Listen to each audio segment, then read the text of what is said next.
So today we're going to talk briefly about the National Center for Science Education, give you a program overview, keys to success, dealing with challenges to science and science education, pilot successes from last year, and any questions and answers that come up along the way. So the National Center for Science Education, our goal is to support educators teaching the science around socially and politically contentious but scientifically sound topics. So that is why we've been recruiting scientists for our program that deal with evolution and climate change, because with public schools, those are the big areas that we see issues with. So NCSC has been around for about 30 years. We started in the early 1980s working to defend the teaching of evolution solely in public schools.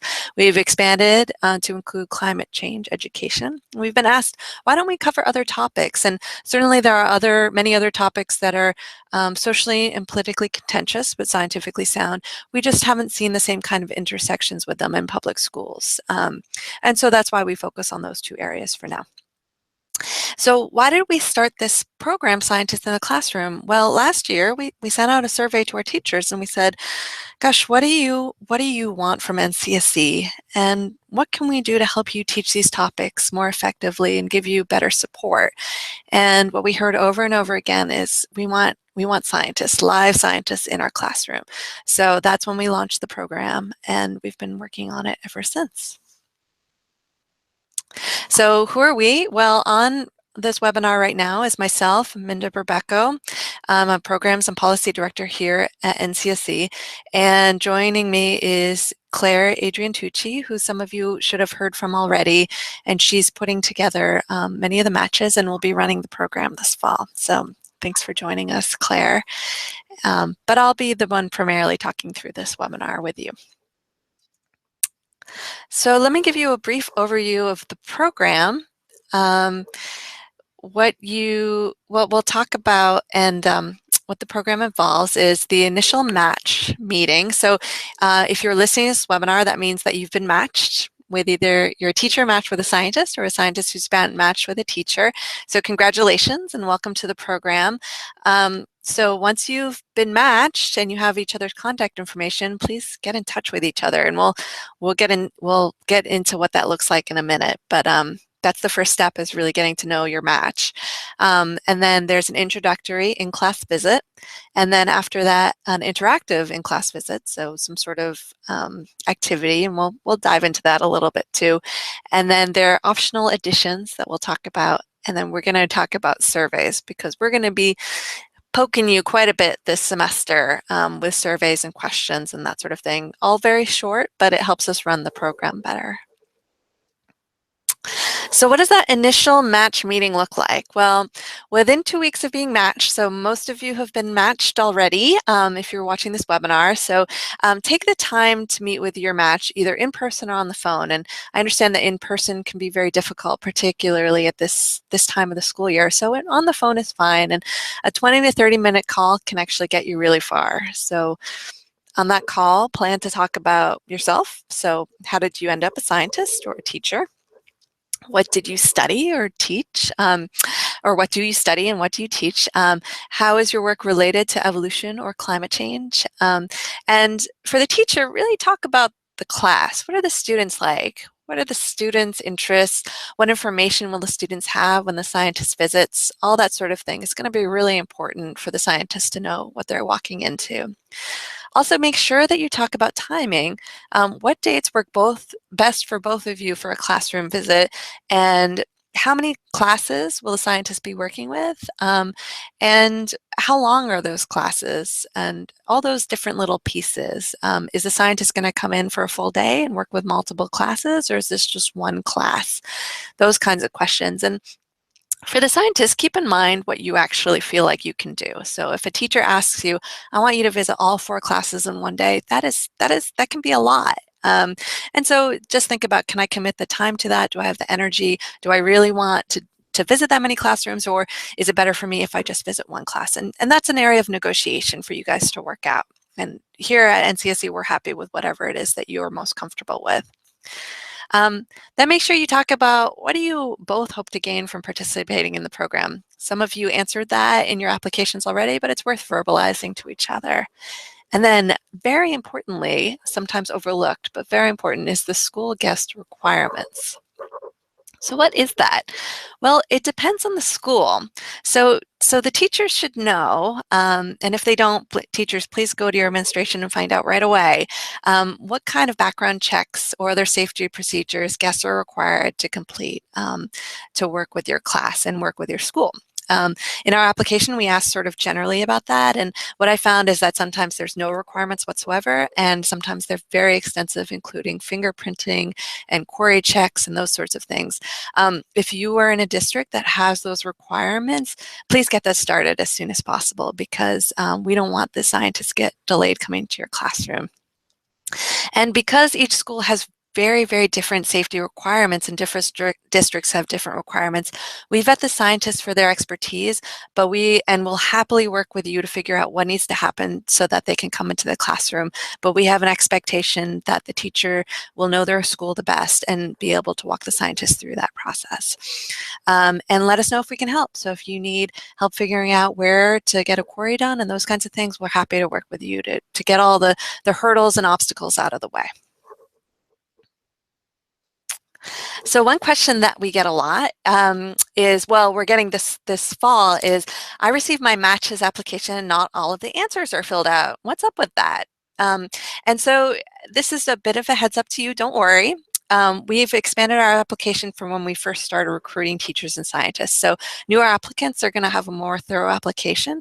Folks who applied last year, their application might have some questions that haven't been answered. We wanted to include those though, so that it's an opportunity for when you guys hop on the phone and meet each other, that you can answer them then. If there's anything missing in the applications, just ask each other those questions. So then what happens after you have that first conversation? Well, it's time for your first visit, and this is an introductory visit. The scientists and students get to know each other here during this informal first visit. Scientists can talk about their research, how they became a scientist, what it's like, what they're doing all day, and that can actually be pretty informative, because are you sitting behind a computer or are you up in the Arctic taking samples? And from the applications from what I've read from our scientists so far, there's a huge range in what folks are doing each day. This could be really interesting. And what we have pictured here is a scientist from last spring presenting to the classroom, but it doesn't have to be set up like that. If you want to turn it into a game, something like that, that's totally reasonable as well. And we really leave that up to the teacher who knows their classroom the best to decide how they want to bring that in that first classroom visit. The second visit is an activity. And this is when the scientist visits the class to do an interactive activity or experiment with the students related to climate change or evolution. So depending on what you guys decided that you're going to work on. You should determine in advance with your match what's going to be covered, what activity will be completed with the students, how long the scientist needs to be in class, all those kinds of things. And so a question we get is, where should I find an activity to do? And you're welcome to integrate the scientist into an activity you're already doing in the classroom. If you already have something that works great, and this is for the teachers, then bring them in and have them do the activity with the students and sort of build on that activity. But if you want to bring a new activity in, then there's a lot of options. So you can go to our suggested activities on NCSE's website. It's just ncse.com/classroom-resources. We have a lot of suggested resources there. For climate change in particular, you can check out the CLEAN Network. They have it's the Climate Literacy Energy Awareness Network. And their website is also posted on our website, so you can get there that way. And they have a searchable database all related to climate change, energy, those kinds of things. And so you can find something age appropriate. You can find it based on topic, all those types of things. For evolution, the Understanding Evolution website has a searchable database also of activities and resources. And again, you can search by age and grade, topic, those kinds of things too. So if you're looking for new activities, we're certainly willing to help you, but for the teachers, really, you know your classroom the best, you know what's going to work the best, so we really encourage you to seek out the resources that you think are going to work best for that activity. So another question we get is, an activity, can I just do a presentation? And this comes often from the scientists, and presentations are absolutely welcome. And sometimes this is what teachers prefer, and certainly last year that's what we saw is the teachers just want a presentation, no activity, please. And that's fine. But, you know, we do at NCSE, we push a little bit more towards the activity because it's more interactive, and we find that it works a little bit better for this type of program, but again, it's up to the teacher to decide what works best for them. So scientists, you really rely on your teacher to know. So another question we got, again, is why isn't this program more structured in exactly what we have to do? Why aren't you just giving me a kit to go into the classroom, a teacher leaves, and I just do the kit with the students? And this is a question that we often get from scientists, and so I thought it was worth addressing here. And what you have to understand, I think every teacher that we work with really knows, is that every classroom in America is very different. It's every classroom and every school and every school district and every state. There'll be different science standards, there'll be different curriculum. Even though these topics are covered, they'll be covered in often varying ways.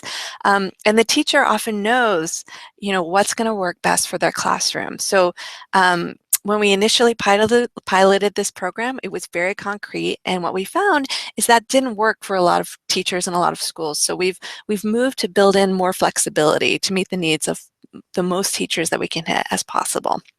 So that makes the program more open and flexible, but also requires more conversation between the scientists and teachers to figure out, like, what's going to be a really good fit for here.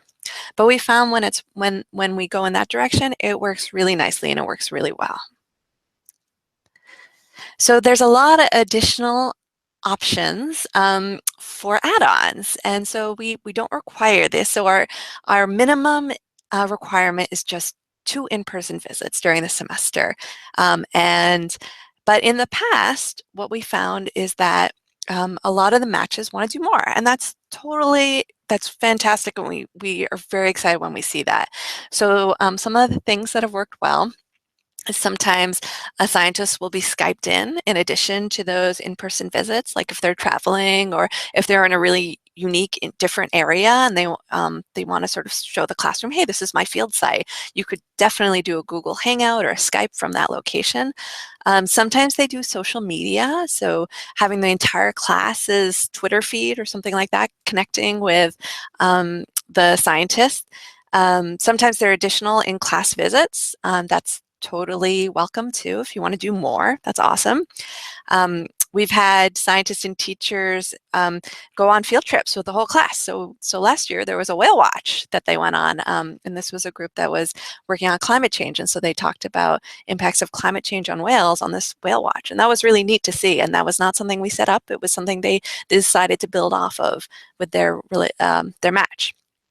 And then something else that we saw a lot of is bringing the kids, the students, to the scientist lab. And that's also very cool. And we definitely encourage that. If that's something that you can work out and you have the time, absolutely, it's welcome. So you're going to get a series of surveys through this semester. So expect not too many, just a monthly survey on your experience. So why are we sending you these surveys? Well, first of all, sometimes it's our best mode of communication with you. They're very quick, they're very easy to fill out. You can do it even when you're on the bus going to work, but it's to better serve you and make the program go well for you. So if there are issues, we can catch them right away. And if you're having problems connecting or you have questions, often this comes through really easily on the surveys. You're obviously also welcome to email us, but we like to do these little check-ins, and it helps us monitor the program, and it helps us improve the program. And also, it helps us keep the program funded. So the data we collect along the way helps us demonstrate the impact of the program, and it helps us get funding later on. So that's also very useful.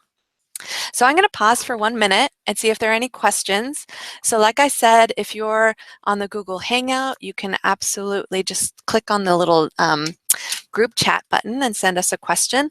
Or if you're not, or for some reason that app isn't working for you, you're welcome to just send us an email later on, and we're happy to answer any of your questions. So I'll just pause for a minute right here. So one question that we often get, which is totally a reasonable question, ooh, apologies for that, sorry guys, is if this works well, can I do this through the spring? And the answer is absolutely. So all of you are signed up for the fall. So hopefully you'll be able to do the program in the fall, but if the match works really well, you're welcome to continue it through the spring. And we certainly had people do that last year. So they signed up for the fall. It worked out so great. They worked together through the spring, and we even have a couple matches from the spring coming back and doing it again this year in the fall. So you're welcome to keep those connections going. Okay, so keys to success. So the way that I like to think about this program is I like to think of it as a dinner party. So where the teacher is the host and the scientist is the guest. So if you were having a dinner party, you would invite the guest in, and you would stay there. You would introduce them to your other guests. You wouldn't kind of leave and say, okay, have fun. You would stay in the room and you'd engage them. And that's really how we see the teacher as a host. And similarly, the scientist is the guest. So if you were coming to a dinner party as a guest, you wouldn't come in and you wouldn't start rearranging the furniture and you wouldn't start criticizing the food. You'd be respectful of your host. And we found that when the program works its best, this relationship is how it's built, is that the teacher's the host and the scientist acts as the guest. And it works out really nicely that way. So what have we seen from our first year last year that's worked really well? Well, for the teachers, remember that you're the expert on your students and the most knowledgeable person about what will work and what won't in your class. So communicate this to your scientist regularly to plan for the classroom visits. Communicate that to your scientist, and then also communicate with your scientist regularly to plan for the classroom visits. And I understand that this is very challenging because you get into crunch periods, but even a really quick email that you just do from your phone to let them know, or a text, something like that. Hey, I know you're coming. I can't wait. This is what we're going to do. When you're crunched for time, it's very helpful, and it makes the scientist feel a lot more confident. For the teachers, if you work with your scientists, find activities that fit in your plans for the semester, that also works really well too. So really thinking about how you can integrate them into what you're going to be doing. That's less work for you and less work for them, and it works just a little bit more smoothly for everyone. Please help your scientists understand what to expect, because they just haven't been in that classroom as recently as you have and aren't going to know your students as well. Be willing to help answer questions or deal with challenges in the classroom. So if an issue comes up or a student's particularly difficult, or even just a tough question and the scientist is maybe struggling on how to put into language that the students can understand, be willing to step up, and that's very helpful. And during the in-class visit, really stay present. Help your scientists work with the students. So I know that there's a risk of almost being like, well, this person's in charge, so I'm going to step back and I'm going to let them stand in the middle of the classroom. And to a certain extent, you can do that, but really give them the support, because you're the classroom expert, and they need your help. So for the scientists, again, devote the time to communicate consistently with the class and the teacher you're matched with. Know the age group and grade level and academic standing of the students. So are they really advanced? What kind of information and what level can you bring to them? Or do they need something a little bit more remedial? And that's okay too, but just be aware of how much information you're bringing in.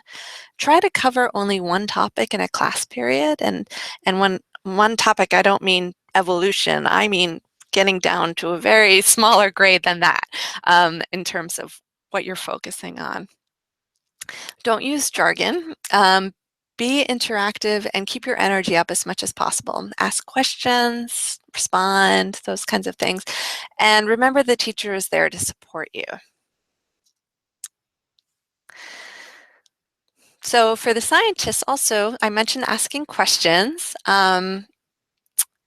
This is useful because it'll tell you what the students know and whether they're following what you're saying. So you might suddenly realize if you ask a question, oh my gosh, they're not following me at all. And that's a good time to step back and even ask the teacher for support. How can I make sure that all the students are coming along on this conversation with me? Be respectful of the teacher and the students. Remember, teacher is the classroom expert. There's no such thing as a stupid question coming from a student. Sometimes some of the simplest questions are the hardest to answer, and that's important to keep in mind. Don't worry about disciplining students. Your teacher is responsible for classroom management. So don't be afraid to ask the teacher for help. Be respectful, but that doesn't mean diverting class time. So if a student's being difficult, it's okay to say, I need the teacher's support on this. I'm not sure how to respond. That's totally okay. And a couple specific lessons learned from year one for both the teachers and the scientists. So we did an evaluation after the first year, and some of the big takeaways were, the successes were teachers acted as a host to the scientists. So that's something that worked really well.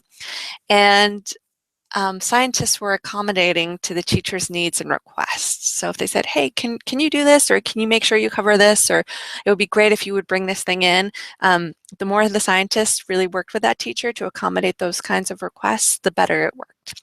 Some of the challenges that we saw is when a teacher or scientist overcommitted for the semester. So they thought they would really be able to put in some time to do this, and then they realized halfway through the semester, or it was almost the end of the semester, oh my goodness, I haven't gone out to the classroom yet because I've been so busy. Or I haven't had my scientists come in because I just didn't realize how much I would have to do. So, take a moment to just kind of evaluate, and can I really put in the time? It shouldn't be that much time. And in our evaluation, we definitely heard from both the teachers and the scientists. It was just the right amount of time, but just make sure that you can really invest in the minimum of those 2 class time periods. So other challenges that we saw was when a scientist didn't check with the teacher regarding the appropriate level of information for the classroom. So really make sure that those scientists listening right now, that you chat with the teacher and make sure that you're bringing in things that's really at the appropriate level for the classroom. And also, please don't bring live animals. Unless the teacher is very insistent that it's going to work out well, because there's just too much risk of an animal escaping or getting injured or something like that, and we just don't want that to happen. So the last thing that I wanted to cover was just dealing with challenges in the classroom. And this really is meant more for scientists than the teachers, because the teachers are dealing with these topics often more frequently and are more used to dealing with these challenges. But keep in mind that you are addressing socially and politically contentious scientific topics with students. This is evolution and climate change. Don't feel threatened or frustrated by challenging questions. And don't feel like you have to answer something you're not comfortable answering. And a student may walk out or try to divert the conversation or the lesson, but remember that this is the teacher's responsibility to handle. The teachers really want the scientists to be there. And there may be challenges from students, parents, or even administrators to what you're talking about in the class, but that's okay. These things happen. If there are issues beyond what you think you can just handle, like a basic issue, you're always welcome to get in touch with us. We can walk you through any challenges. Things that we've seen that have worked really well is just, trying to bring the conversation back to, that's off topic. I want to focus on what we're talking about here. Or I need to get back to you about that, or can I talk to you after class? Those are totally reasonable ways of keeping the classroom focused. And you can always refer back to the teacher for guidance. You can ask, how have you guys talked about this? Or I don't want to get off track. Maybe we can all talk about this after class. Keep in mind that, as scientists, you're representing the science and the scientific consensus coming from the scientific community. So it's a very important role in the classroom that you're bringing in. So don't shy away from what the science says. You should just be upfront about it. But you can also be respectful and not engage in debate or arguments. So with evolution, the biggest challenges that we found at NCSC, obviously, they come from religious concerns, and students may genuinely be concerned about the religious implications for their learning about evolution. Some of the solutions that we found that work really well for teachers that we talk to is really focusing on the wealth of evidence. So this isn't just about Darwin. So some folks try to say, well, it's Darwinism, and really it's much more expansive than what Darwin talked about. And remember that you're not trained as a religious authority. So you're not in a position to talk about religion in this classroom setting. So, and that's not why you're being brought to the classroom. So, and it's okay to say that, like, that's not my area of expertise, but I can talk to you about my cool research and I can talk to you how it fits into evolution. With climate change, the challenges tend to be different. They tend to be around political concerns. So again, students might genuinely be concerned that learning about climate change is political indoctrination. In a lot of our applications from teachers, what we saw is that teachers expressed that their students were often dismayed or disillusioned about climate change, or they just didn't see how it was relevant to their lives. So you might actually run into that as well. Remember, it's not your job to debate the science, and it's not your job to debate the politics, so don't let this divert class time. So some of the solutions that, again, we found that work really well for teachers who we've talked to is that when they pull the science from the politics, that helps students understand and be able to dive into the science. So this is what the science shows, but there are many different policy options, those kinds of things. And also focusing on the wealth of evidence. So it's not just one computer model that tells us about climate change. It's similarly with evolution, a great wealth of evidence that demonstrates just not just what we've observed so far, but also predictions for the future. So we've had a lot of successes from last year, and so I don't want to get in too much into the doldrums of negativity because last year was a lot of fun, and it was great to see so many scientists and teachers working together. We saw everything from people getting so invested. There were biweekly in-class visits, there were lab visits, there were Q&A sessions, field trips, and like I said, continued partnerships between the scientists and the teacher matches, which is great. So again, I'll just take a second to see if anyone has any questions, and using that Google chat or that group chat, and if not, you're welcome to email us as well. You can email myself, Minda Berbecco, or Claire Adrian Tucci, and you should be hearing from us more in the coming weeks. So thank you so much for taking this half an hour to join us, and we hope you have a really great semester with the program.